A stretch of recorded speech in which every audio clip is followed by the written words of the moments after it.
There's almost nothing to benefit small businesses in this tax bill. And again, I was very happy with the bill that was coming out that they proposed in May, but this bill is complete bullshit. And again, I mean, that's one thing if, you have a Democratic-led house or, there's a mixed house and you got to play games, but there is no excuse for this. And that's why I've been saying all along that the Republicans are basically the Democratic Party light, or, maybe the Communist Party light.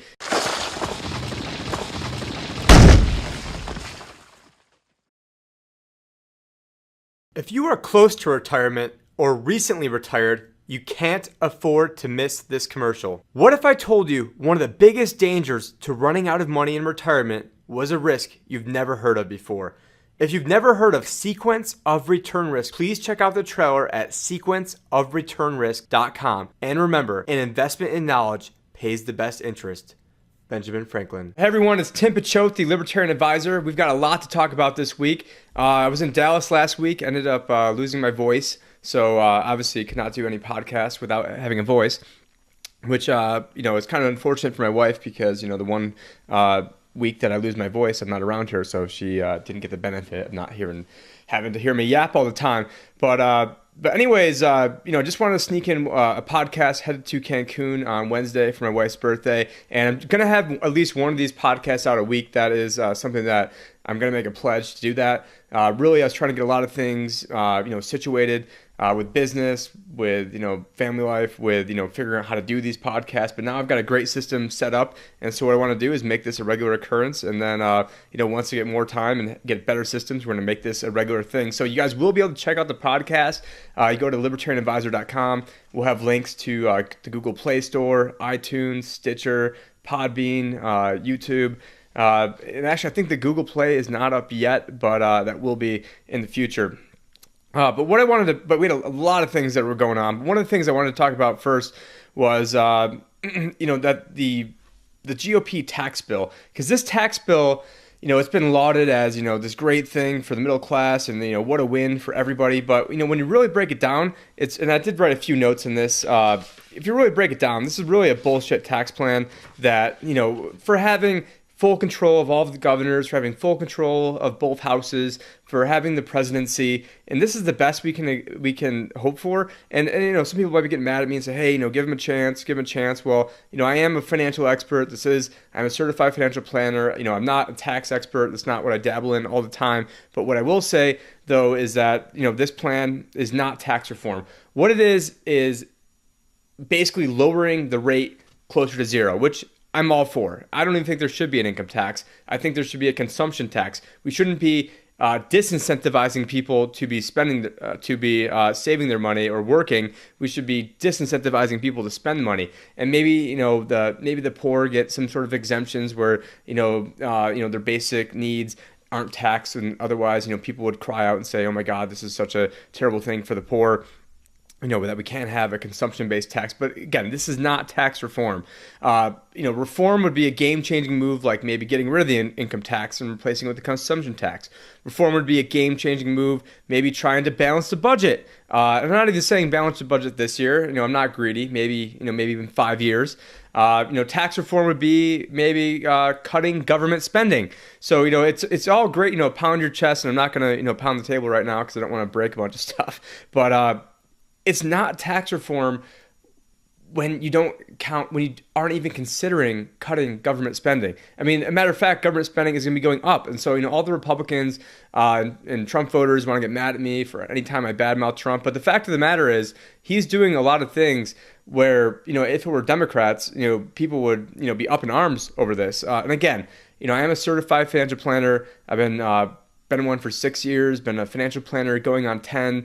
I've been working, in the stock market one way or another pretty much since I was 15. So, I know a lot of people just look at me as, oh, this is some young guy up here, so, what does the hell he know? But, I was one of the youngest people ever to pass the CFP exam, so, that is worth something. And, and I will say this, I was completely ecstatic over the bill that they were going to propose to release in May. That was an actual that was a great bill. They were talking about having 15% tax pass-through rates. Now they're talking about 25. So I don't know what that is off the top of my head, like 60% increase. So I mean, how are you going to lead with 15, end up at 25? And then I'm going to even get into how a lot of people that's really kind of smoke and mirrors at 25, because a lot of people like myself who run a business, I'm not even counted as part of this. So my pass-through entity, I'm basically disqualified, because what Trump is saying is that anyone who has a personal service business, so your CPAs, your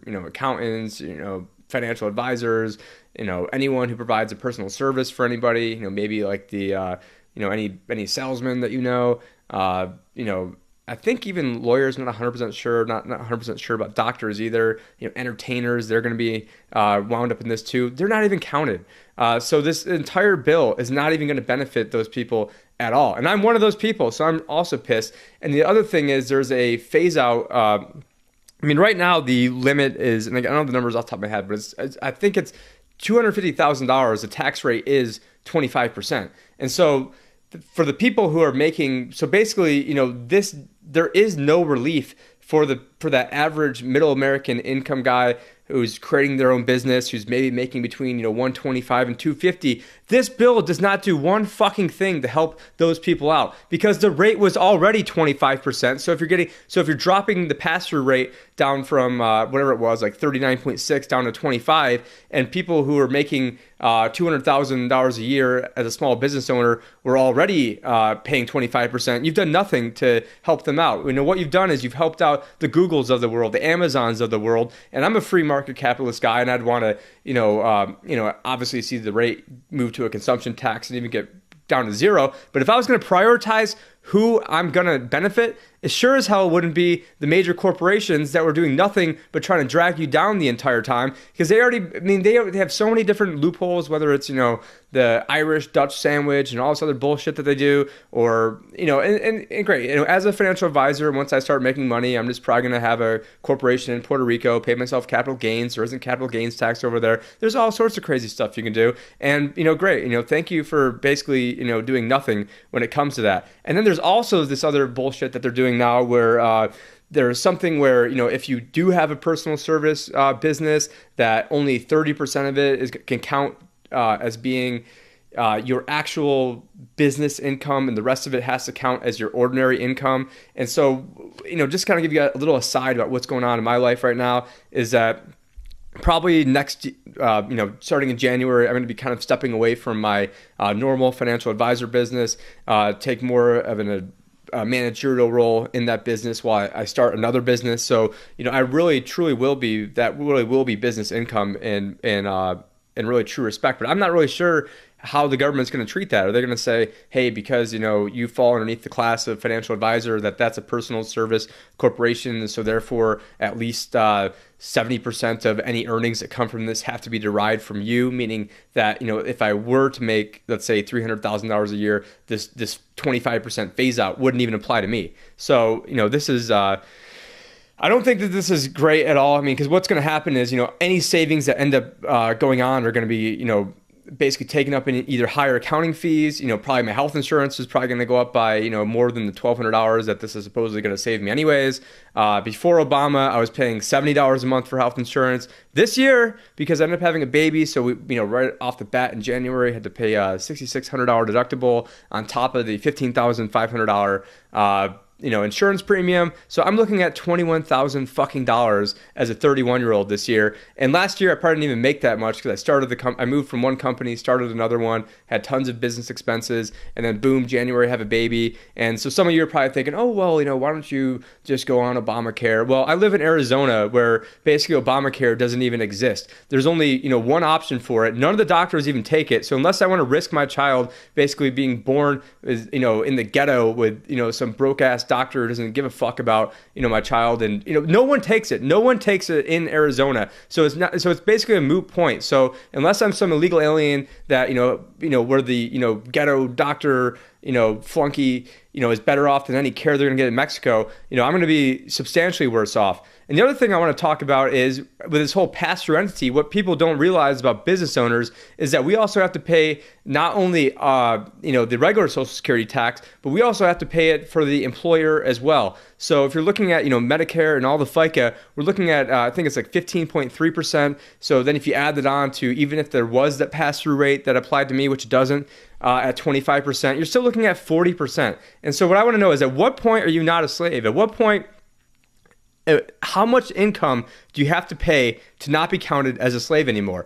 Obviously 100% you're a slave, 90% you're probably make that argument, 80% probably make that argument, 70% probably make that argument. But at what point does that argument not count anymore? Because I really want to know, at what point are you not considered a slave anymore? I mean, I would say, certainly over 50, that when over half your income is going to, the state at that point, I think that you're pretty much an indentured servant. But, and people want to make up all these claims like, oh, well, in the whatever it was in the early 1900s, there was a 90% tax rate. Well, I think that applied to like the equivalent of like $10 million a year in today's dollars. The other thing is, there was so many loopholes. The tax system back then was like Swiss cheese, and guess what? Nobody was paying that. I mean, there's probably less people paying that than were paying their taxes on Bitcoin.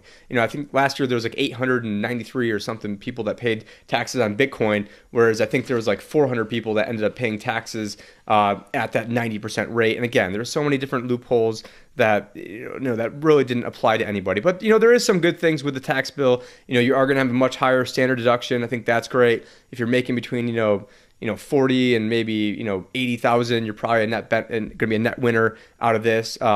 The Section 179 tax deduction, meaning if you buy a really expensive piece of business equipment, it's going up from, you can deduct $500,000 of it year one all the way up to $5 million. So thank you, President Trump. Like, I really need that fucking $5 million deduction because I work with. Because every small business owner I work with is just pounding out, $5 million deductions because, guess what? No fucking small business owners are like saying, oh my God, thank you for that $5 million deduction. Those are bigger businesses that are doing this. There's almost nothing to benefit small businesses in this tax bill. And again, I was very happy with the bill that was coming out that they proposed in May, but this bill is complete bullshit. And again, I mean, that's one thing if you have a Democratic-led house or there's a mixed house and you got to play games, but there is no excuse for this. And that's why I've been saying all along that the Republicans are basically the Democratic Party light, or maybe the Communist Party light, because my whole thing is let's say you've got freedom over here. And I'm not sure if you guys can see this or not. So you've got freedom over on one axis. You've got authoritarianism on the other side. And basically the Democrats and Republicans. Obviously the Democrats are a little bit more authoritarianism than the Republicans, but both of them are nowhere near freedom. So if freedom's all the way to the right, the Democrats, the Republicans are basically a little inch, a millimeter away from where the Democrats are, and there's not a goddamn difference between them. I probably need to institute like a swear jar. Maybe at the end of the year I'll donate it to some sort of charity. But apologize for the language. And then the other thing that's going away is you got the estate tax is getting up to 10 million over 6 years. It's going to be going down, or it's going to go to zero. And again, the 10 million is more like 20 million because if you're married, then it's 10 million for an individual, 20 million for a married couple. And again, there shouldn't even be an estate tax. It raises very little revenue. It's just a big, class, political football that people throw. As a financial advisor, actually one of the companies I'm trying to set up right now is a cryptocurrency estate planning company. There are so many rules that the ultra elite do and so many games they play when it comes to setting up foundations, when it comes to setting up charitable trusts that ends up paying themselves out and they get massive tax deductions. And then you can set up all sorts of what they call ILITs or irrevocable life insurance trusts. So then that way, that insurance proceeds doesn't count as part of your gross estate. And there's all sorts of games you play. So basically, that's only going to people, maybe farmers that didn't, know any better and didn't trust anybody in a suit or didn't trust, financial advisors to, sell them on this. But when, the Bill Gates of the world, the Jeff Bezos of the world, the Warren Buffetts of the world, when they talk about giving away their money, they're not really giving away their money. It's privatized philanthropy. And again, this is something that, I wouldn't call myself an expert on it, but in terms of knowledge on this, I'd say an 8 out of 10. But I know, and I work closely with the people that are 10 out of 10 on this. So this is something I know quite a bit about. Other things in the tax bill are you're no longer going to be able to deduct interest on student loans. You're no longer going to be able to deduct, there's no more adoption credits, no more adoption assistance. That's going away. I mean, I don't know, probably diverting that to Dreamers for all I know. If you're a teacher and let's say you're buying, different school supplies for your children, that's not going to be deductible anymore. So, thank you, President Trump, that, we're really glad that, you had the $5 million deduction that's going on for, for the business owners, and then, all the fat cats, they're going to, do really well. But that teacher or that, person that, was foolish enough to go to college and get themselves, hundreds of thousands of dollars in debt, unless they were, a doctor, then that's not foolish. But, I think in today's day and age that going to college is a joke because there's a lot better options you could do. I mean, there's certification programs, there's all sorts of, like the CFP program, I spent maybe $5,000-$6,000 on that, got way more out of that than I did out of college. And then some of you might be saying, oh, well, maybe this guy's not that smart or he didn't get into a good school. Guess what? I got into the hardest school to get into, public school in New York, and did well in that. Had straight A's in high school, never missed a day in high school. So it's not like I'm, some delinquent over here, who, is mad that I couldn't hack it. I just know that, that basically everything you're learning in school is, already obsolete by the time you've even learned it. And it doesn't apply to the real world, especially in terms of business, entrepreneurship, all these BS majors they have, where you might as well major in basket weaving. Another thing they've got going on in the tax bill is there's no more Roth recharacterizations. So what this is let's say you had an IRA and you decided to convert it to a Roth. So you've got an IRA that is pre-tax money, meaning you got to deduct it from your taxes. So let's say you put in $10,000 and you made 100. Now the government thinks you made 90. Now what was going on since 2009 or 2010, they started allowing people to convert their IRAs into Roth IRAs, meaning the government would get the taxation. So someone had, let's say, a $500,000 IRA, and then they decided to convert it to a Roth, they'd have to add $500,000 onto their taxable income for the year. So again, there's not a lot of people who are doing it all in one shot. It makes a lot more sense to do enough each year to kind of fill the next tax bracket, and there's all sorts of games you can play with that. And again, you can talk with your financial advisor about that. But one of the things that people used to do is that there was this recharacterization, and what the recharacterization was let's say that $500,000, let's say it ended up going down. Let's say the market crashed, and now the 500 is now, I don't know, like 300. And what people would do is it's almost like a mulligan, where they'd say, hey, I had to pay taxes on 500, but now 2 months later it's 300. Let's do a redo on that because obviously it'd be much better for me to claim it at the 300 level and pay taxes on 300,000 than it would on 500,000. That's going away now. And again, it probably makes more sense, in less limited circumstances, to probably just wait until the next recession anyways, before you go ahead and do that. And what I want to get into now is going to be, Antifa, but, just got to take a quick little drink here. All right, now I think Antifa, a much more appropriate name for these guys, would be Profa, because these guys are the fascists. These guys are the ones who are endorsing fascism. And this is a point that I was harping on over a year ago in the Facebook Live. Some of the very first Facebook Lives I was doing, I was talking about this fact. Because when you look at the people who supported Hillary, you look at the people who fund the Democrats, you look at the people who fund all the rhinos, it's the big banks. Who did the big banks supported? They all supported Hillary. It's the George Soroses of the world. Who do they support? They support the Democrats. It's the media. Who did the media support? The media supports, obviously they didn't support Donald Trump. The power elite. Who did the power elite support? Obviously they didn't support Donald Trump. And so, wouldn't you think that if Trump was a fascist, that he'd have the media behind him, that he'd have the big banks behind him, that he'd have, the scumbags like Soros behind him, that he'd have all the pedophiles in Hollywood behind him, that he'd have all the power elite behind him? None of those guys were behind him because they hated him because he was stopping their fascism. Their fascism was the Trans-Pacific Partnership. And and I actually read part of the WikiLeaks that came out and the financial part of it, and it was absolutely disgusting what they were trying to do. One of the things they were trying to do is, let's say you're Italy, and you wanted to ban Monsanto, and let's say Monsanto was making, and this is hypothetical, let's say they were making $2 billion a year off their GMO Frankenfood. Now, what would happen is they would then take you to a tribunal set up basically of the corporations themselves, and then they could then impose a penalty on Italy and say, okay, Italy, you owe Monsanto $2 billion because we're the TPP and we're fascists, and this is basically the new one world government that is going to come in through disguise. And what also, sickens me is that a lot of these Republicans, especially in my state, Arizona, where, soon to be ex-Senator Jeff Flake, because the guy's too much of a pussy to run again because he knows he's going to get his ass handed to him by Kelly Ward, Dr. Kelly Ward. He was saying, oh, well, these aren't my Republicans because these Republicans don't support free trade. There is nothing free about the Trans-Pacific Partnership. You don't need a bill written in secret that's, 10 times longer than the Bible to then, talk about how free you are. I could write, how free we are, on a piece of paper like this to then talk about if you wanted free trade. So that's one of the things that's going around, even amongst the Republican media out there, talking about how, the Trans-Pacific Partnership is this big, was such a blow for freedom around the world, such a blow for for free trade. And then when you look at who the fascists are, the EU, that's fascism. And how was the EU set up? The EU was set up at the very first Bilderberg meeting that happened. I think it was 1954 or maybe 56.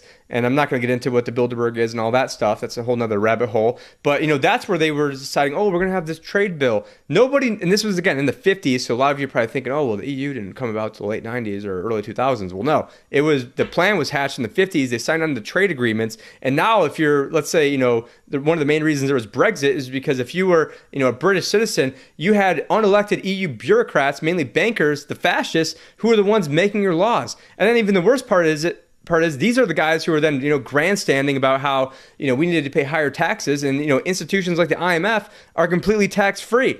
And if you want to talk about the real fascism that's going on right now, the real fascism is the central banks. The central banks, like the Bank of Japan, they're printing money out of thin air. So I don't know if you guys can hear this.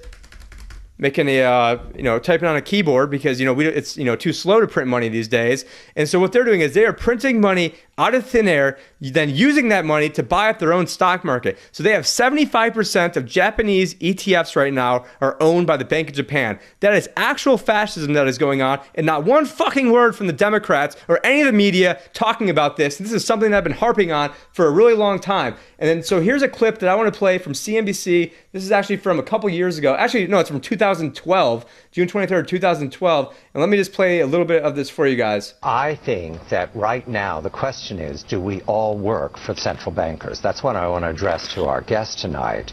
Is this global governance at last? Is it one world, the central bankers in charge? Jim Iorio. And the short answer to that is yes. And it's done by stealth because it's too hard for the average person to understand. And what's really frustrating is that Donald Trump is now playing into their hand when he knows damn well what's going on. And then it's not only the Bank of Japan doing this, the ECB, they've bought a huge amount of corporate bonds. And again, what I'm going to do is I'm going to have these all linked in the show notes where the different videos that I'm referencing, the different articles that I'm referencing, they're all going to be in the show notes. So make sure you guys check it out at libertarianadvisor.com. Also, if you're only, on your way home from work right now and you don't have, the full time to listen to all this, we will also be on iTunes, Google Play, Stitcher, Podbean, YouTube. So, it'd be a great thing to listen to later on. Please share it, just trying to get the word out there.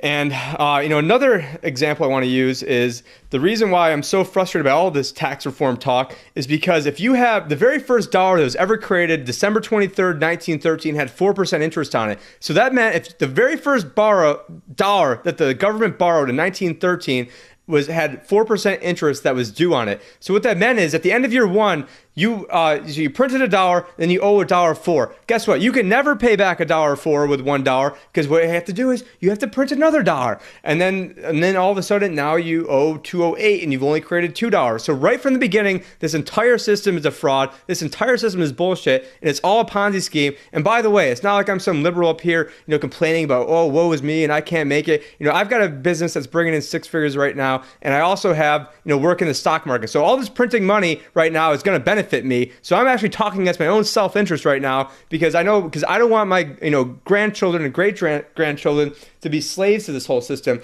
And the other reason the stock market is so high is because, you've got people like and this is from Zero Hedge right now, just the other day, is it shows the Swiss National Bank owns $88 billion in U.S. stocks. So for a family of four, it's like they own like $40,000 for every Swiss person there. I wish our government owned $40,000 of U.S. stocks, but instead, we've got $50,000 of debt, and then that debt doesn't even include Social Security, also doesn't even include Medicare, which is more of an unfunded liability than Social Security.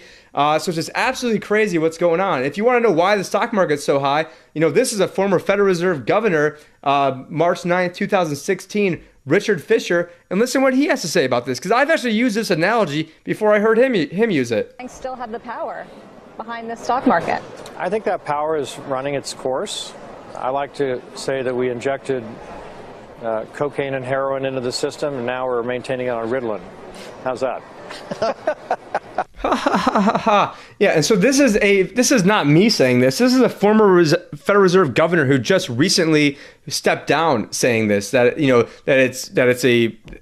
was on heroin and cocaine. Now it's being maintained on Ritalin. And what they're doing is, it's the other central banks have actually stepped up their purchases. The Fed stopped purchasing late 2014, but since then there's been even more. This year there's been $2 trillion, and that was as of I think June, of central bank purchases worldwide. So what they're doing is they're printing money out of thin air, then using that money to buy up stock markets, which then make everything look all rosy. And one thing that really pisses me off about Donald Trump is that last year in a debate, September 26th, I think this was the first debate with Hillary, this is what Donald Trump had to say about the stock market. And he also said this in June as well. So this would be June 2016, he said this. And then again, this is September 26th, 2016, Donald Trump.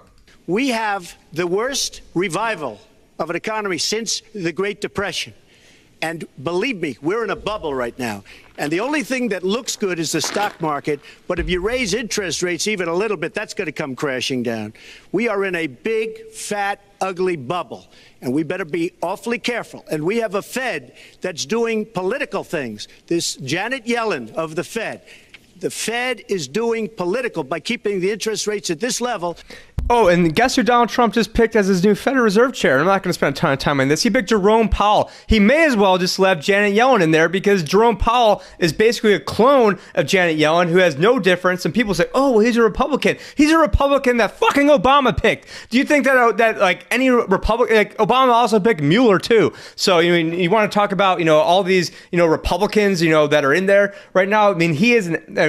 Jerome Powell is an absolute clone, but Donald Trump is in a very, very tough spot, because if he tells the truth, basically that this whole system is, a giant con, everything come collapsing down, and he would get, absolutely, probably nothing done. But actually, the best time to get something done is in a crisis. So, really pissing me off that he's playing patty cake here, because he has two decisions right now. He can either save the dollar or he can save the stock market. He chose to save the stock market, completely selling out his message. And so when I need to talk to other libertarians right now, it's going to be a very, very hard sell, to try to get them to vote for him again, because, he's basically completely reneged on this. And this is somebody who he can't fire. The Federal Reserve is above the government. You're not allowed to fire the Federal Reserve chief. It can't be done. Now, Congress could say, the Fed is illegitimate and revoke their charter. And they did it once in 1812 when the British openly owned the what they called the first central bank of America. So the British came over here and burned down the fucking White House. That's not in your textbooks, because the textbooks are basically owned by the Rothschilds. You can go look that up, because they are a major owner of Thomson Reuters. But you're obviously not going to hear that in the fake news. And I forgot where I was even going with this, but it's just so frustrating, as somebody, when Trump was talking about, we need to audit the Fed, that's so important. And then over here, he's got a business as usual pick. And again, he's in a very, very tough spot. But there's, if he were to come out and say, this is what's going on, if he were to come talk like me, the market would probably go down to 12,000 or something like that, maybe even lower. And then But the absolute base fundamentals of this is we have a debt that you can never repay. If you taxed everybody 100% and you assume they still work the same, which they obviously wouldn't, you can take all the rich people's money and there's more debt than there is money and you can never repay this. And so we couldn't, work our way out of this debt, when we had surpluses, which actually weren't real surpluses if you counted Social Security, but, Clinton didn't save those. He ended up spending those. And then the only reason he had surpluses is because the baby boom started in 1946. People spend the most amount of money in their life lifetime at age 46. So if you add 1946 to 46, you get 1992, which is right when Clinton came in. So that's why Clinton,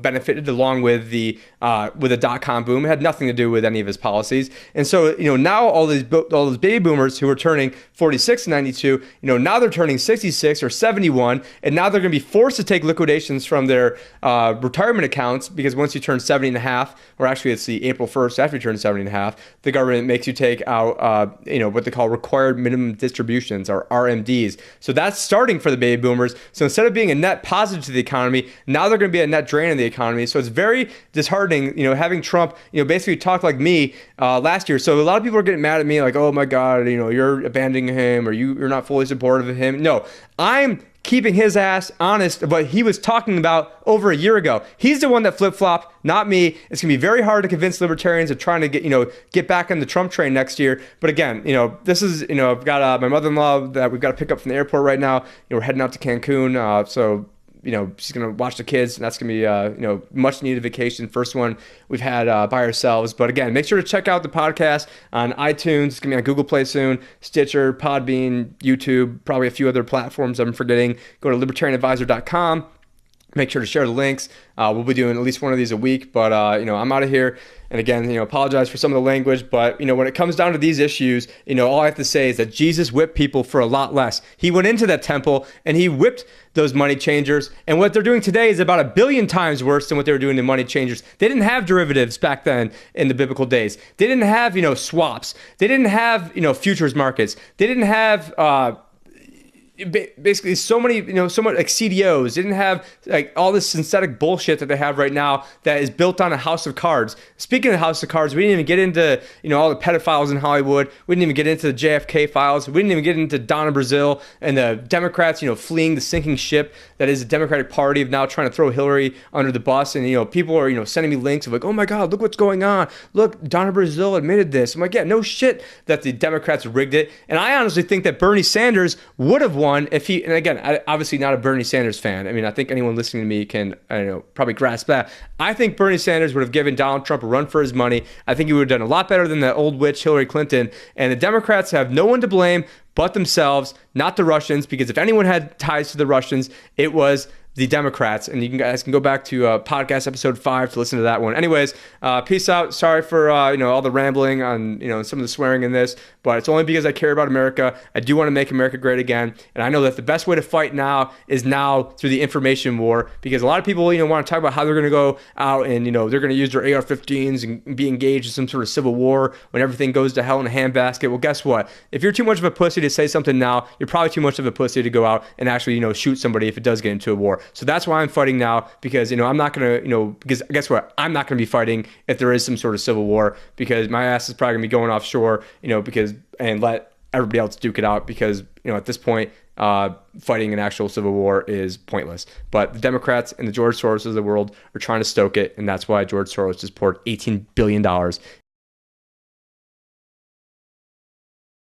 One of the most important steps anyone can take in investing is figuring out how much risk they can handle. We use a tool called Riskalyze, which gives you a custom risk number between 0 and 100, with 100 being the riskiest asset you could have in your portfolio and 1 being the least. In 5 minutes, we can tell you what your risk number is, and if you'd like, we can arrange to also tell you how much risk is in your portfolio, as well as what the hidden internal fees are, dividends are. This is incredibly valuable information you'll want to help prepare for your retirement. We know that not everyone who does this will become clients, but if you found this useful, please share this on your social media feeds.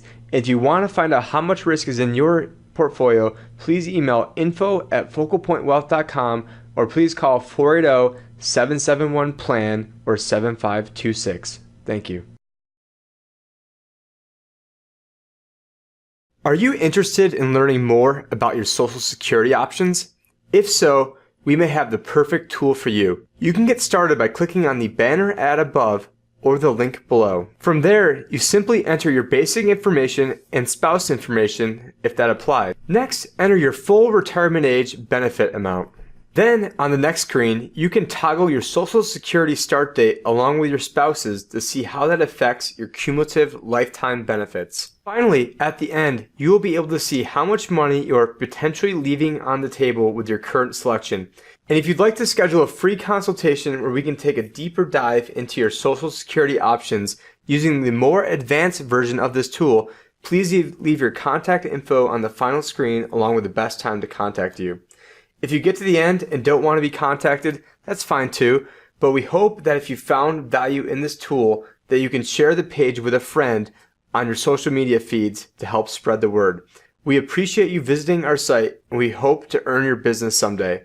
And remember, at Focal Point Wealth Management, your future is our focus. Over the last 9 years of my career as a financial planner, one common theme emerges amongst retirees. Tim, I wish I knew this information when I was starting out, because if I did, I would be in a much different place today. If you are a millennial or are close to one that you care about, please share millennialinvestorblog.com with them, whether it's learning the differences between an IRA and Roth IRA or the importance of saving early. We've got them covered. We also have a place for them to open up their own retirement accounts for as little as $5,000. If they want our help, we'd be more than happy to assist them, but if they want to do it on their own, then that's fine too. millennialinvestorblog.com, where millennials' future is our focus. Me again. I just want to make a quick addendum because there's something I did want to talk about real quickly, and I forgot to talk about it. So here goes. The Great Depression. And believe me, we're in a bubble right now. And the only thing that looks good is the stock market. But if you raise interest rates even a little bit, that's going to come crash. No, he is absolutely right on that, because if rates go up at all, let's say rates went up to 2%, it probably means the government would have to borrow at 5%. 5% of $20 trillion is over $1 trillion in interest. Game over. And so there's actually a good song by David Gilmour, one of the lead singers of Pink Floyd.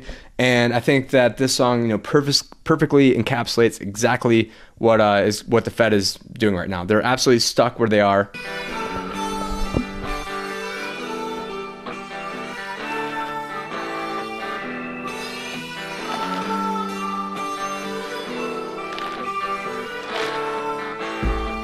There's no way out of here. When you come in, you're in for good.